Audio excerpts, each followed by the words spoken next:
Jean-Pierre, vous venez d'être élu président du SNAV. Qu'est-ce que ça représente pour vous ? C'est une charge et une grande responsabilité. Alors quand je dis que c'est une charge, je ne veux pas dire que c'est un fardeau.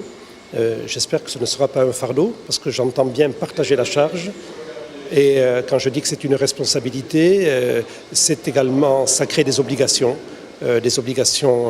lourdes, auxquelles je suis très, très sensible et je pense pouvoir le dire, préparé. Un mot sur l'élection. Comment s'est-elle déroulée ? Est-ce que vous étiez serein avant les votes ? Non, je n'étais pas du tout serein. L'élection, tout ce que l'on peut appeler la campagne électorale, s'est déroulée dans la sérénité, dans la loyauté, dans la clarté. Il y avait en particulier très peu d'écart entre ce que proposait Lucien Salemi et ce que je proposais. Et le fait, cette absence d'écart significatif, va nous permettre de travailler ensemble, j'en ai eu la confirmation avec Lucien, va nous permettre de travailler ensemble dans un esprit constructif pour l'ensemble de la profession. Toujours lié à cette élection, quels ont été vos premiers mots en tant que président ? Remercier Lucien pour son comportement pendant la campagne. Ça a été la première chose à laquelle j'ai pensé. Remercier Georges pour le travail qu'il a fait pendant 9 ans. Et je prends la mesure de l'ingratitude de ce travail.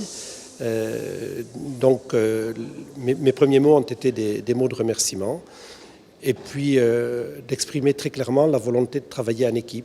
J'ai une culture du travail collaboratif, je souhaite la garder. Il y a une équipe au conseil d'administration qui est diversifiée, qui est variée, qui vient d'horizons différents, qui est largement rénovée. Je crois qu'il faut dès le début associer tout le monde à la définition des priorités.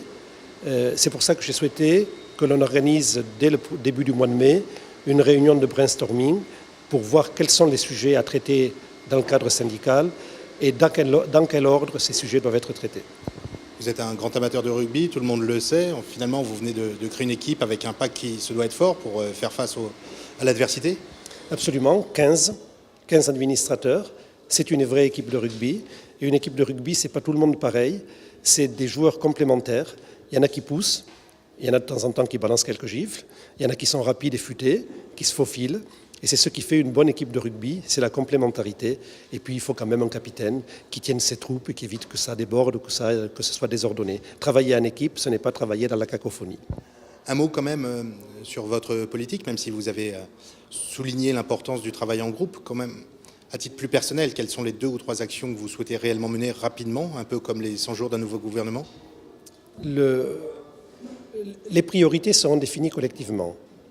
Il y a un point auquel je suis personnellement très attaché, c'est que la base du SNAV aujourd'hui, avec 1300 adhérents, est trop étroite.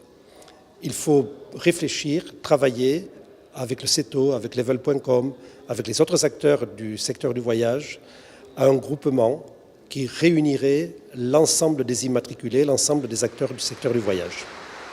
Merci, félicitations et nous aurons le plaisir de suivre vos actions tout au long des prochains mois. Merci.